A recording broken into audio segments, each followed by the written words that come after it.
러시아가 북한의 우크라이나 파병을 확인도 부인도 하지 않는 가운데 러시아 전문가들은 파병 북한군의 역할을 두고 다양한 분석을 내놓고 있습니다. 또 유럽에선 북대서양조약기구 동맹의 한계선이었던 우크라이나 파병론이 다시 일고 있습니다. 이와 맞물려 급변하는 유럽의 안보 위기 속에 한국 정부의 금융 지원을 요구하던 폴란드 역시 자체 자금으로 무기 구매를 하기로 결정해 눈길을 끌고 있습니다. 이 내용들 자세히 알아보겠습니다. 군사 전문가인 블라디미르 포포프는 지난 19일 러시아 매체 모스콥스키 콤소몰레츠에 북한군이 언어, 문화 장벽으로 당장 전장에 투입되기는 어렵지만 러시아 본토에서 철도, 교량, 군사 인프라를 보호하고 유지 관리하는 역할을 부여받을 수 있다고 전망했습니다. 이어 북한군을 러시아 극동이나 시베리아 지역에 배치하고 그곳에 있던 러시아군을 최전선에 보내는 것도 가능하다고 말했습니다. 우크라이나군과 교전하는 러시아 접경지 쿠르스크에 북한군이 배치될 수 있다는 예상에 대해 포포프는 현재로서는 특별히 필요치 않다며 아마도 그들은 극동, 하바롭스크, 서부 시베리아, 우랄로 보내질 수 있다고 내다봤습니다. 하지만 북한군이 준비를 완료하면 실전에 참여할 수도 있다면서 북한이 새로운 전투를 경험할 수 있기 때문이라고 설명했습니다. 그러면서 북한군을 준비시키는데 최소 6개월에서 1년이 필요하다고 덧붙였습니다. 그는 북한군이 러시아에서 합동훈련, 시설방어, 전투 등 임무를 수행하는 것을 카자흐스탄 등 독립국가연합 국가에도 적용한다면 좋을 것이라며 종이나 말뿐이 아닌 행동으로 나타나는 진정한 동맹이 될 것이라고 강조했습니다. 러시아과학아카데미 중국 현대아시아연구소의 한국학자 콘스탄틴 아스몰로프 선임연구원은 21일 같은 매체에 북한군의 우크라이나 참전 여부는 믿음의 문제라고 주장했습니다.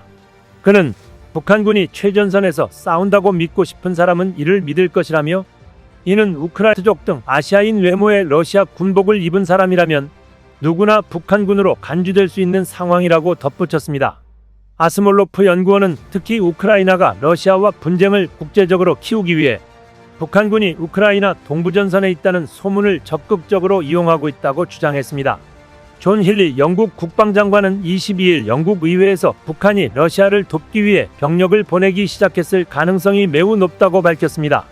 로이터 통신과 스카이뉴스에 따르면 힐리 장관은 이날 하원에서 우려되는 새로운 상황 전개로 현재 북한으로부터 전투병력 수백 명의 러시아 이동이 시작됐을 가능성이 매우 높다고 말했습니다. 힐리 장관은 북한 병사들이 유럽 땅에 대한 러시아의 침략 전쟁을 지원하는 것은 충격적일 뿐 아니라 절박하다고 지적했습니다. 앞서 키어 스타머 영국 총리도 지난 18일 이것이 사실이라면 내게는 무엇보다도 절박함의 행위로 보인다고 말한 바 있습니다. 스카이뉴스는 그동안 영국 내각 인사들이 북한의 러시아 파병과 관련해 그런 움직임이 보도됐다는 정도로만 말해온 만큼 힐리 장관이 이날 가능성 높다고 한 것은 한층 나아간 발언이라고 지적했습니다. 이와 맞물려 유럽에선 나토 동맹의 한계선이었던 우크라이나 파병론이 다시 일고 있습니다. 북한의 러시아 대규모 파병이 기정사실로 확인되면서입니다. 가브리엘리우스 란드스베르기스 리투아니아 외무장관은 현지 시간 21일 폴리티코 유럽판에 보낸 서면 논평을 통해 러시아의 암살부대가 북한 탄약과 병력으로 채워지고 있다는 정보가 확인되면 우리는 마크롱 대통령이 제안했던 지상군 투입과 다른 아이디어로 되돌아가야 한다고 주장했습니다. 그는 유감스럽게도 우리는 우크라이나에서 또다시 뒤처지고 있다면서 마크롱의 아이디어를 실행에 옮기기 위한 모든 선제적 조처를 할 수 있는 우리 공동의 역량을 믿는다고 강조했습니다. 나토와 유럽연합 회원국인 리투아니아는 유럽에서 우크라이나 지원에 가장 적극적인 대러시아 강경파 국가로 꼽힙니다. 란드스베르기스 장관이 언급한 마크롱의 아이디어는 지난 2월 마크롱 프랑스 대통령이 불을 지핀 우크라이나 파병 가능성을 뜻합니다. 마크롱 대통령은 당시 프랑스 파리에서 열린 우크라이나 지원 국제회의를 주재한 뒤 브리핑에서 지상군 파병에 대한 합의는 없었다면서도 어떤 것도 배제해서는 안 된다고 말해 파장을 일으켰습니다. 비판 속에서도 마크롱 대통령은 한 달 뒤 현지 매체와 인터뷰에서는 어쩌면 언젠가 우리는 러시아 병력에 맞서기 위해 지상작전을 할 필요가 있을 것이라고 말해 파병론을 포기하지 않았습니다. 이후 올해는 러시아와 지리적으로 가까운 폴란드, 발트 3국 등이 유사한 주장을 내놨습니다. 미국, 독일은 러시아와 직접적 갈등을 우려해 파병은 절대 안 된다는 입장입니다. 나토도 전쟁 초반부터 파병에 분명히 선을 그었습니다. 현재 폴란드, 독일 등 일부 EU 회원국에서 우크라이나군이 훈련하는 만큼 훈련 장소를 우크라이나로 옮기는 방안이 다시 논의될 가능성도 거론됩니다. 이유가 2022년 11월부터 군사지원 임무라는 이름으로 실시 중인 이 훈련 프로그램은 연말까지 누적 7만 5천 명이 대상입니다. EU 일각에서는 이전에도 훈련 효율성을 높이기 위해 장소를 우크라이나로 옮기자는 주장이 제기됐습니다. 그러나 회원국 간 이견의 논의 진전이 이루어지지 못했습니다. 유럽 병력을 우크라이나 영토 안으로 들여보내는 일에 조심스러웠던 셈입니다. 대신 이유는 우크라이나 수도 키이우에 연락사무소 및 조정센터를 설립, 훈련 방식을 조율하기 위한 인력을 파견하기로 했습니다. 그러나 북한군 파병이라는 중대 변수가 발생한 상황에서 이 훈련이 우크라이나에서 실시된다면 지상군 투입으로 인한 위험은 최소화하면서도 러시아의 경고성 메시지가 될 수 있습니다. 유럽 일부 당국자는 서방이 북한 파병 문제에 대한 대응에 지나치게 신중하다는 비판도 나온다고 폴리티코는 짚었습니다. 에스토니아의 리오 테라스 유럽의회 의원은 내 생각에 그들 서방은 첩보가 검증되지 않았다는 주장을 아무것도 하지 않기 위한 핑계로 활용하고 있다고 지적했습니다. 2011에서 2018년 에스토니아 방위군 사령관을 지낸 테라스 의원은 최소한 파병을 옵션으로라도 가지는 게 중요하다면서 우리가 우크라이나 지상군 투입에 대해 언급할 때마다 푸틴에게는 불확실성을 조금 더 주는 것이고 이는 좋은 일이라고 주장했습니다. 한편 한국 무기 구매를 질질 끌던 폴란드가 K9 자주포와 다연장 로켓 천무 등 총 5조 원대에 달하는 한국산 무기를 한국 정부의 수출 금융 지원 없이 사는 방안을 추진 중인 것으로 알려졌습니다.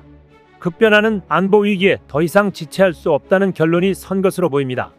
앞서 폴란드가 1차 계약을 체결할 때도 한국수출입은행과 한국무역보험공사가 계약액의 80%가량인 100억 달러 규모의 대출과 보증을 지원한 것으로 전해졌습니다. 방산 계약은 정부 간 계약 성격이 강하고 수출 규모도 커 수출국에서 저리의 정책 금융 보증 보험을 지원하는 것이 국제적인 관례입니다. 한국 정부의 금융 지원을 요구하던 폴란드가 자체 자금 마련으로 방향을 튼 데는 러시아 우크라이나 전쟁 장기화 등 자국 안보 우려가 커지는 상황에서 국방력 강화 일정표에 영향을 줘서는 안 된다는 판단이 부분적으로 작용했다는 분석이 나옵니다. 우크라이나와 국경을 맞댄 폴란드는 우크라이나가 러시아에 패배하면 자국이 서방과 러시아의 최전선이 될 것으로 우려하면서 최근 수년간 국방력을 강화하는 데 주력하고 있습니다. 최근에는 오는 11월 미국 대선에서 우크라이나 지원을 중단해야 한다고 주장하는 도널드 트럼프 전 대통령의 당선 가능성이 거론되면서 폴란드가 느끼는 안보 위기감이 더욱 커지고 있다는 말도 나옵니다.